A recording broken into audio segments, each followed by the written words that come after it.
You know, a few weeks ago, we touched on the topic of after-sales service. This is a topic that comes up more and more. And we're talking about the service that you provide once you've already sold your product to whatever your product to somebody is kind of the service, the follow-up service, maintenance or whatever. Now, our very own Ryan Day talks about after-sales service in his column this week, how technology is disrupting the after-sales service industry. But before we get into the article a little bit, just some observations. It isn't as if after-sales service wasn't a consideration pre-internet, let's say. It's just that it was more art than science. You tried to make sure that you had enough techs or salespeople or parts or what have you so that you could quickly and efficiently address a customer need. But with the advent of the internet, the speed with which products come to market, the commoditization of almost any product, and the ease of switching vendors has put aftermarket service in a whole new light. Yesterday, it was all about the product. Today, it's almost all about the service because products are, almost any product is a commodity now, right? Pretty much.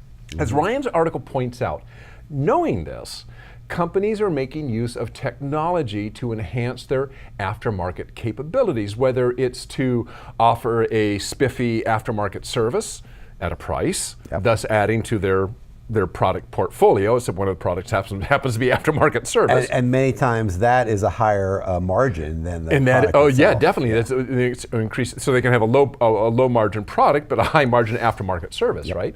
So it's either that or maybe even aftermarket service and repairs done more quickly. And technology has improved how companies can do that and what they can offer their customers. And there's a couple of examples that Ryan points out in this article.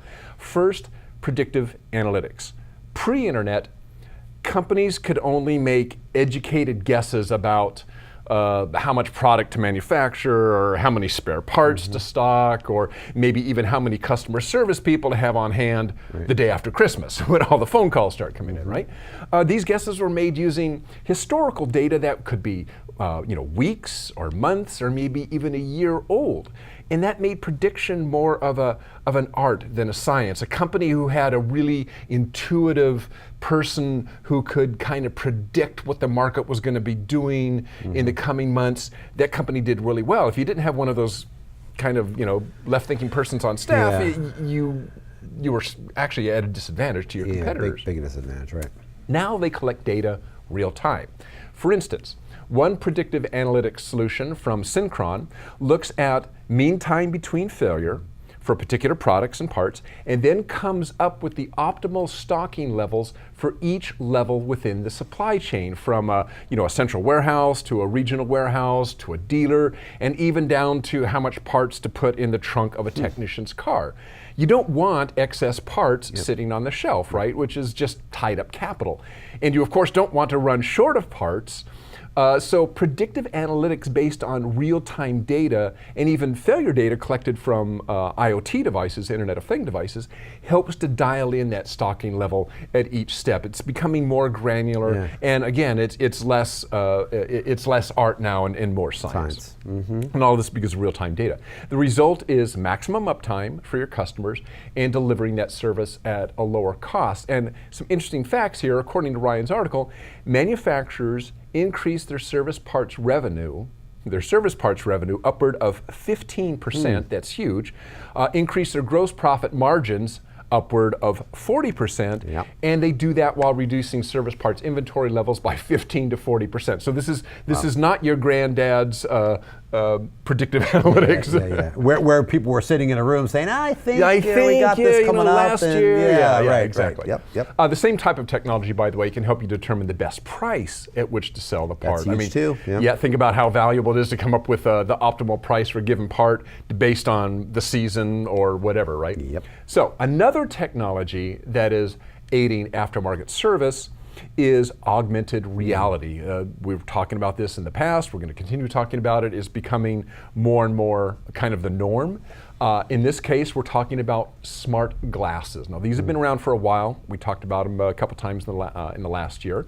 Smart glasses, we're talking smart glasses like those made by a company called Upskill, for instance, which are augmented reality glasses that allow you to see, just like regular glasses, not only what you're working on, but also show you needed information in kind of a heads-up display inside the glasses themselves, right? The technician wearing these glasses might be seeing step-by-step instructions on how to repair a part, or maybe a video, and this is all hands-free, right? Just talks, and all this information comes up in the glasses. He or she could have instant access to maybe a customer's history, or they could call up the latest part drawing. By the way, that's important because if it's connected to the internet, they're pulling from their company's maybe ERP system, not relying on what might be outdated documentation they're carrying around in their briefcase, right?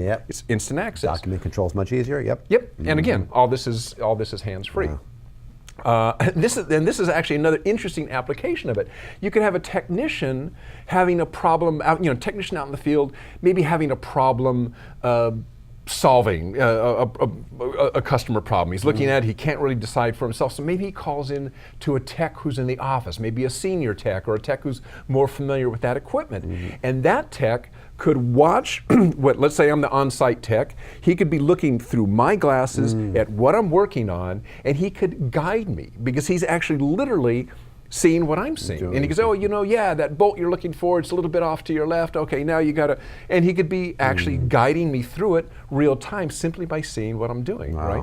It's pretty crazy. And the main point of all this razzmatazz here is to give the customer faster service and better service, and maybe even at a better price than their competition, right?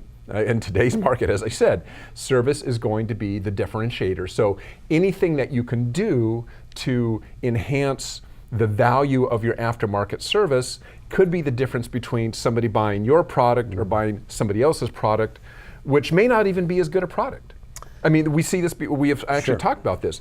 Given two products, this product maybe is a little bit better than that product. If this guy offers better service, even though his product is maybe not quite as good as yours, that guy most likely is going to get the business because nobody wants to deal with somebody they can't deal with. Right, exactly. And the fact of the matter is, I mean, consumers, we all make a point of saying that consumers, whatever word you want to use, are so knowledgeable about the options, and many are, but some are not. Some make very emotional decisions about what product they want to choose. So if the aftermarket sales is not there, they're not going to re-choose that product. They may not have examined it going in, is what I'm saying. They may not know what aftermarket they're going to get.